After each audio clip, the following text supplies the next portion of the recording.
Alright, so I want to put a quick disclaimer here at the beginning of this video because I got asked some really good questions. And I tried to keep my answers short and sweet. But there was a lot of questions about survival and preparedness that I haven't really talked a lot about on this channel. And I'd really like to know if you guys would like me to continue to make videos on those subjects so that we can keep that discussion going. You're going to find out that my viewpoints are probably a lot different than the majority's, but I would really love to hear what you guys think. I'd love to hear from you guys and know what your thoughts and opinions on the subject is. So I really hope you enjoy this video, and I can't wait to see you in that comment section.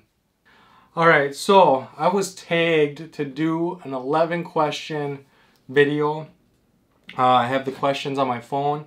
I'm also going to leave the questions in the description box below.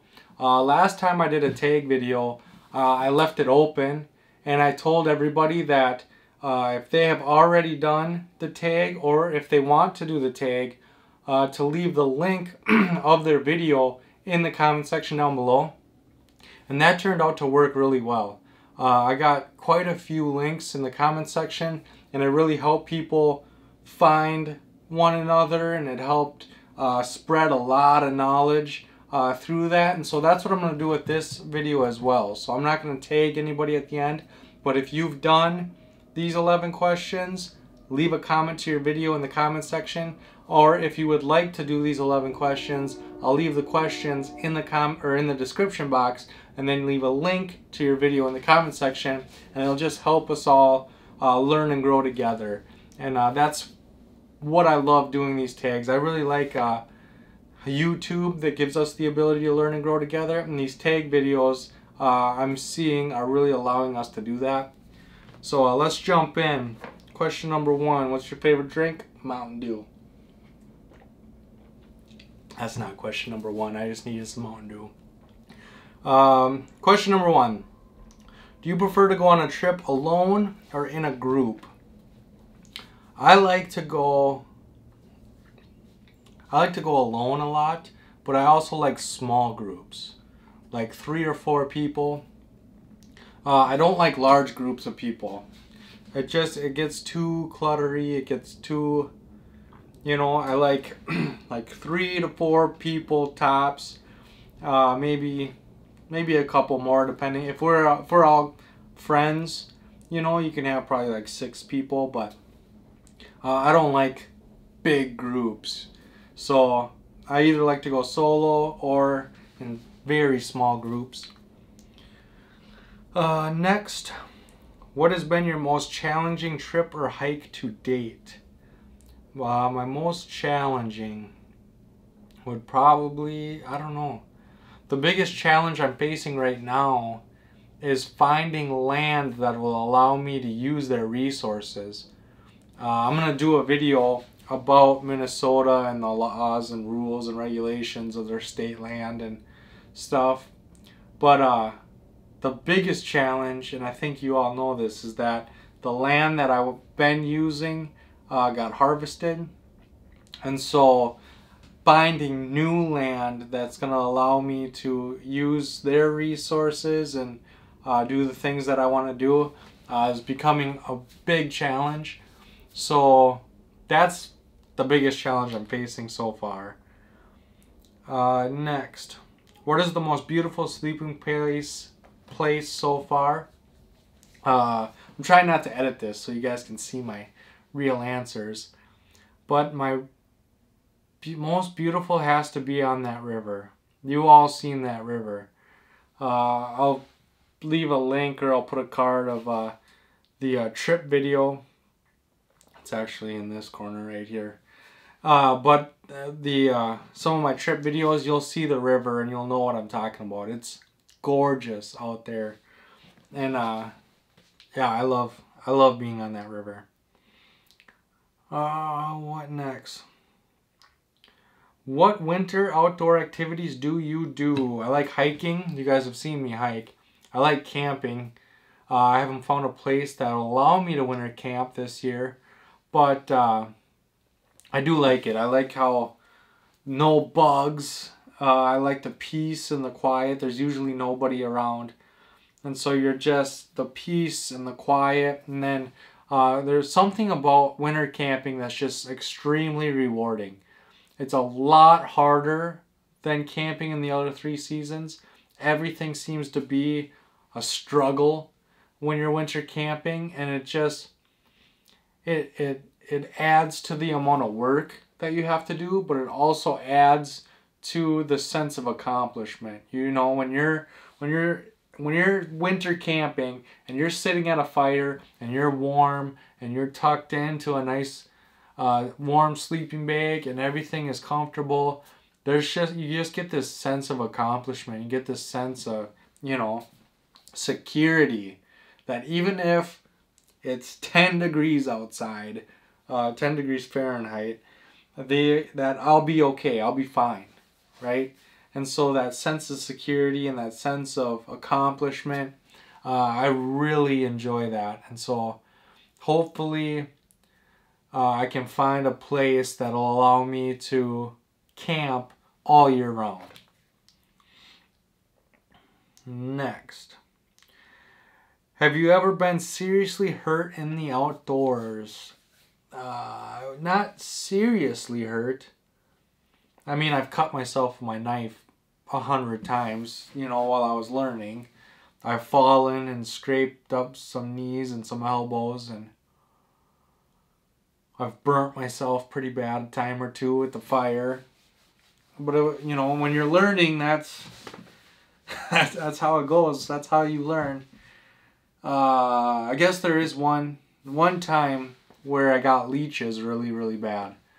I was at a lake, and I was with my family, and I went into the lake and I went into the weeds catching frogs, and I came out, and from my knees down, I thought I had like sand and leaves and stuff on my legs, and I went to brush it off, and it just started bleeding everywhere. And I just had all these super tiny little leeches and some nice size leeches, and then on the back of my right leg, right in the middle of my calf, I had a leech that was probably, I don't know, 3.5 to 4 inches long. And it took me a while to get it off. And then once I did get it off, the blood just started gushing from the hole that it left.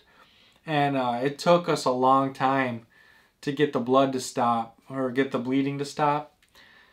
And yeah, that was probably the scariest, because I was with my family, so my mom and dad were there. And my mom wanted to take me to the emergency room because it was taking us quite a while to get the bleeding to stop. But it finally did stop, and we did get it taken care of. But that was probably the scariest injury I've ever gotten. Next. Do you practice any special survival techniques? I feel I do. I don't know if you guys would agree, but when I watch a lot of other YouTubers and they talk about survival and they're doing their survival thing, they're putting themselves in bad situations is what they're doing. And to me, you had to have made some bad decisions to be put into that situation. And so I practice not making those bad decisions. So, for example, there's people that'll go out into the woods with nothing but a folding knife, right? And then they try to survive. And to me, I don't go to Walmart with only a folding knife. You know, I always have a lighter, a ferro rod, a flashlight, a multi-tool. I should update my EDC video, but I have those things on me, whether I go to Walmart, whether I take the dog for a walk, if I'm going to work, if I'm in the woods, I have those things in my pockets. And so I'm never in a situation where I only have a folding knife. If I'm in the woods, I have a belt knife on. Whether it's my BK9 or my LT Wright Genesis or my Vengeful 1 or my Mora Garberg or my Mora Companion. I always have another knife, a fixed blade, on my belt. And so for me to be in a situation where I would have to lose my pants, I would have to lose everything. Another thing is you'll never see me hiking or in the woods without a backpack on. I always carry a backpack full of supplies. And when I drop ruck, I never go outside of eyeshot of my backpack or camp. If I can't see my camp, I'm wandering too far. And so I always make sure that I can see camp or my bag so that I'm never without it. And so that's how I practice survival. I practice survival by making sure that I always have the best opportunities and I'm always in the best situation that I can be in. And that's how I practice survival, which is probably not the answer you guys are looking for, but it's the answer I got for you. What do you think about permanent bushcraft camp? I would love to have a permanent bushcraft camp. I would absolutely love to have one. The problem is you almost have to own your own land to have one, and you have to have a water source, right? Because if I was going to have a permanent bushcraft camp, I'd want to spend like a week out there. And so it would have to have a water source. It would have to have plenty of wood. It would have to have the 4 W's when it comes to wood, water, weather, and widowmakers. I'd have to build it up on a hill so that the rain runoff, I'd have to build it so that it could withstand the snow. I would have to build it in conjunction with a water source, whether that's a lake or a river, so that I can boil it or filter it or whatever I need to do so that I can sustain myself while I'm there. And that would be a dream come true. I would love to have a permanent base camp. Next. What is your favorite recipe for cooking outside? Steak. I love steak on the fire.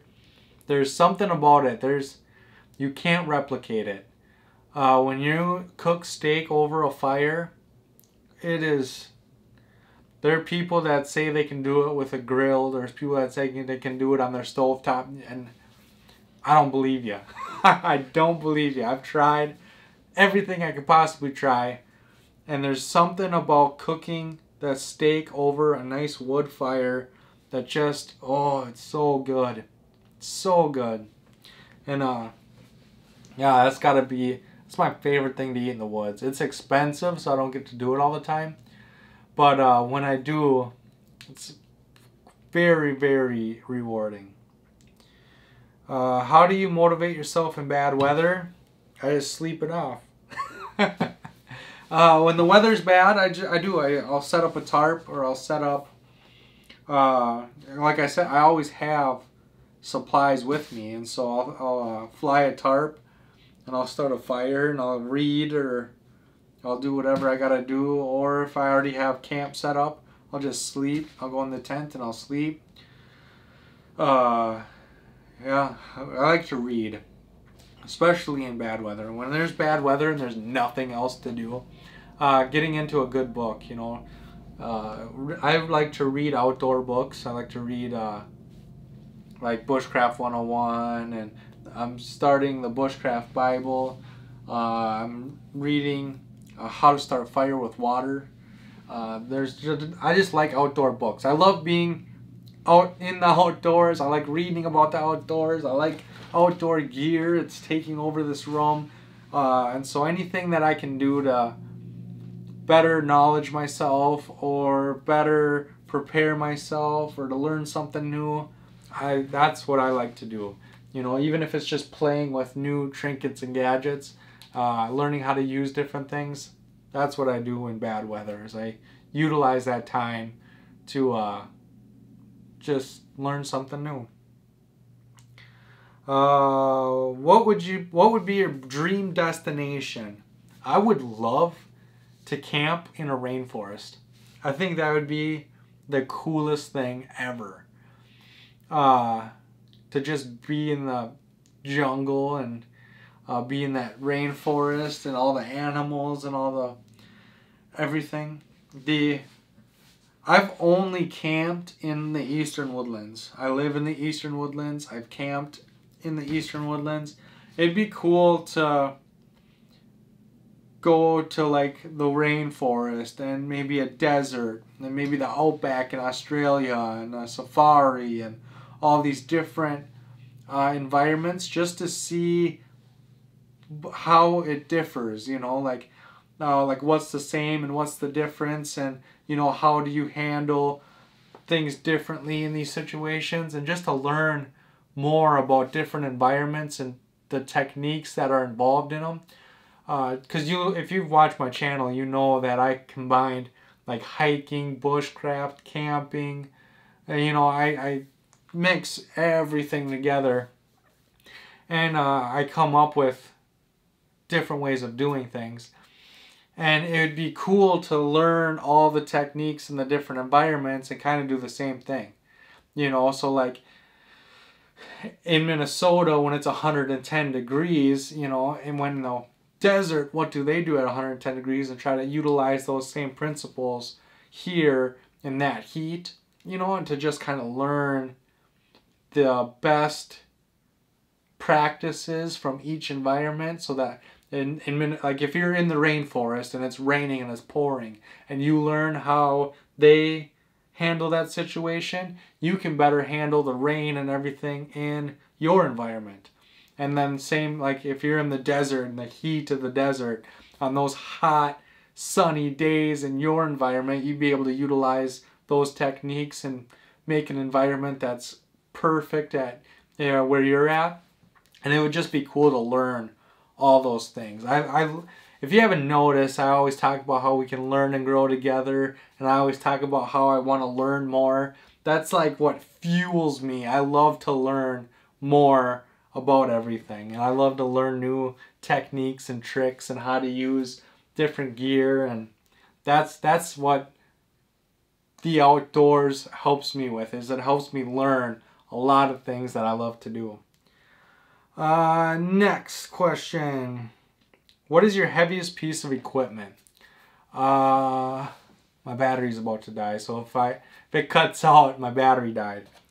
My heaviest piece of equipment would have to be, I don't know, it depends, because I don't have a set pack. Like I don't have like a pack that I bring every time. I'm always changing out my gear. So like my big family camping tent, that thing's like 25 pounds. It's a big Slumberjack 6-person tent. And so that's probably the heaviest thing I own. But I don't carry that with me. That's a car camping, family camping tent. And yeah, it's heavy, but it is comfortable. It'll keep you dry. It'll keep you warm. Me and Caroline, I bought that tent because I had an Ozark Trail tent. And that thing leaked. And it condensated on the inside so bad that you would wake up on humid days and all your stuff would be wet. And so I liked the outdoors, and it was worth dealing with that tent because it was a cheap tent when I was younger. But once Caroline said that she wanted to come camping with me, I bought that tent that I read all the reviews. I read everything up on it. And they were talking about how it kept everybody dry and everything.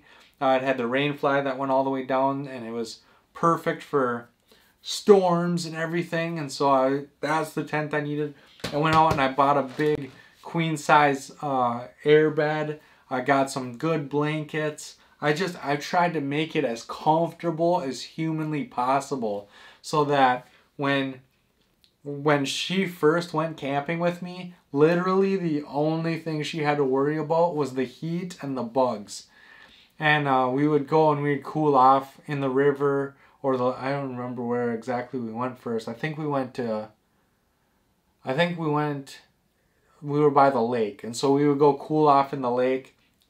And so I kept her nice and cool in the water. I kept her as comfortable as humanly possible. I brought bug spray and candles to keep the mosquitoes away. and I just made it like the best thing ever for her.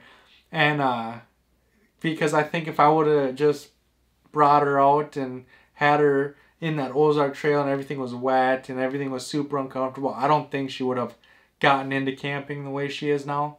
And so it was all those comforts, and then eventually she wanted, you know, she sees me in my gear. And so instead of using blankets that are just like being at home, she got an MMS system, so a military module sleep system sleeping bag. And then she slept in her sleeping bag, and then she steals my Xtherm sleeping pad all the time. She sleeps on a sleeping pad now instead of the big air bed. And then we have a smaller tent. We have that Dominion tent that we sleep in. And so I started just comfort as the #1 priority, and we're not losing comfort, but we're packing down. We're not bringing a 25-pound tent. We're bringing a 7-pound tent. And so that tent is heavy, but it built me and Caroline's camping relationship. And so I keep it, and we still use it, especially when we're all going together as a family. When it's me, Caroline, and my son, and now the dog, we're going to have that tent as well. And then there's bonus questions. I'm gonna swap out my battery, and then we're gonna go into the bonus questions. Wow. All right, so I got a fresh battery in. I'm gonna go over the 2 bonus questions. So this is 12 and 13. These are preparedness questions, and so I'm not really a prepper. I'm kind of a prepper, but I see things differently because I come from a standpoint where I live in Minnesota, and so we have to worry about the snow and the freezing rain and tornadoes, and the weather kind of forces us to prep. And so when it comes to being prepared, I have to prepare to be barricaded in my house, because we could wake up one morning and have 5 feet of snow and be barricaded inside our home. So that's something that we have to think about. Even if we're not barricaded in our home, if we got 5 feet of snow, it would take a long time for the plow trucks to plow, and because they got to find a place to put all that snow that was on the roads. Plus they have to worry about drifting. Plus they have to clear a lot of roadways. And so even if I'm not barricaded inside my home, I might not be able to travel anywhere. And then the freezing rain, so it rains and then it freezes on contact. And so usually it takes down power lines, because the power lines can't hold the weight of all that ice. Or trees start falling over because they can't hold the weight of the ice. And then when a tree goes down, it usually takes down a power line or a garage or a house or your vehicle or something. I've had power outages because of freezing rain, and that's not fun, especially because it's cold. And so you have to prepare for that stuff. And then same with like my bug out bag, we'll call it.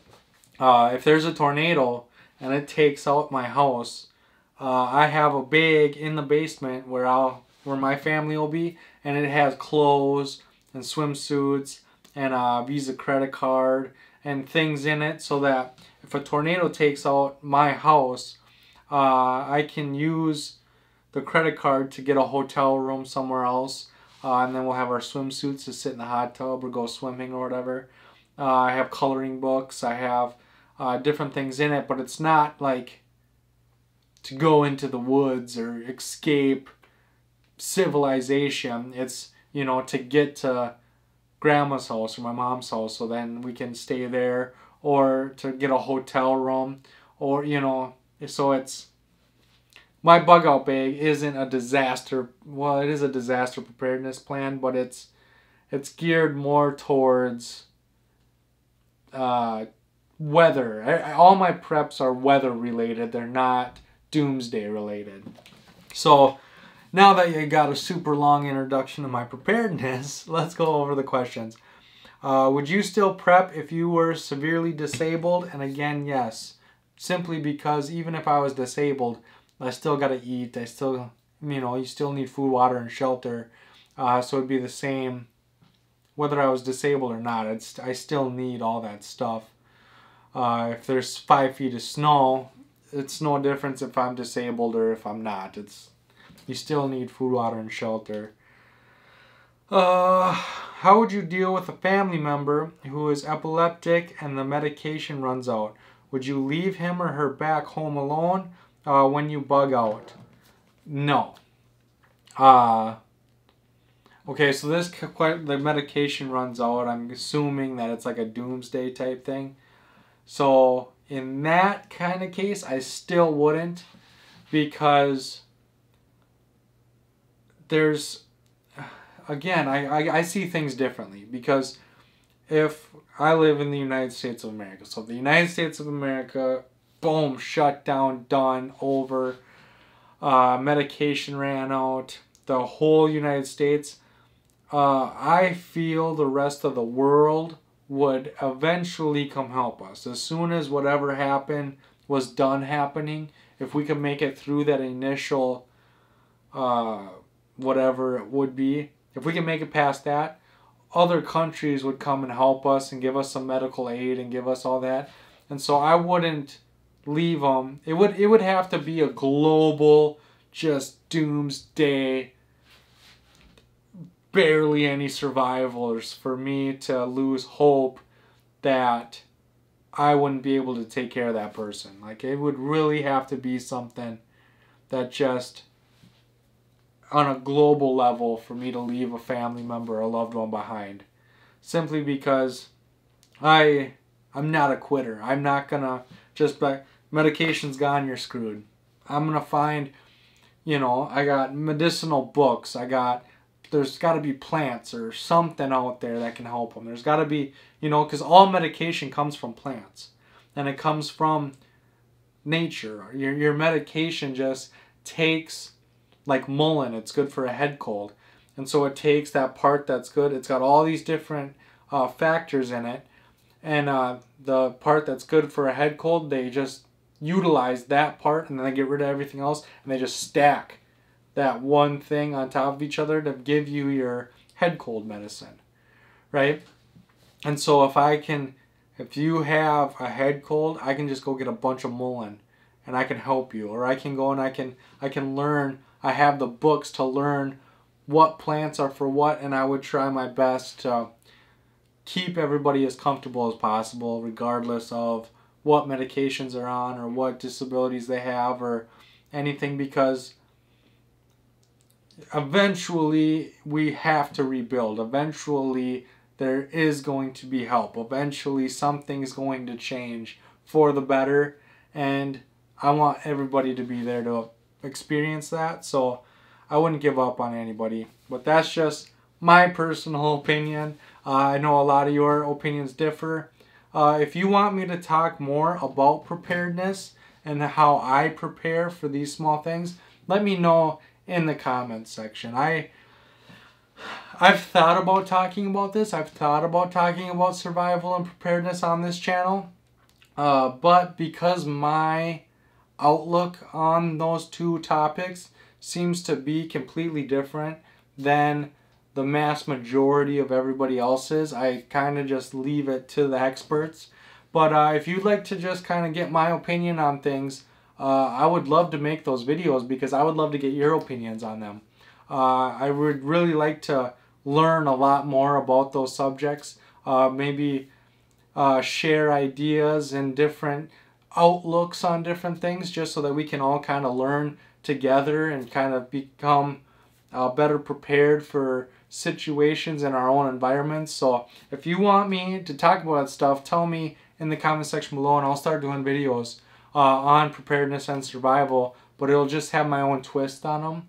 And so with that being said, make sure to like and share these videos to help spread all of our knowledge and all of our opinions to the people we care about most. Then make sure to subscribe and come join the pack. I have like 1,145 subscribers, which is just mind-blowing. I can't believe the love and support I'm getting from all of you guys, and I can't thank you all enough. And then as always, I got a new video every Sunday and Thursday, and I can't wait to see you on the next one. Thanks, guys.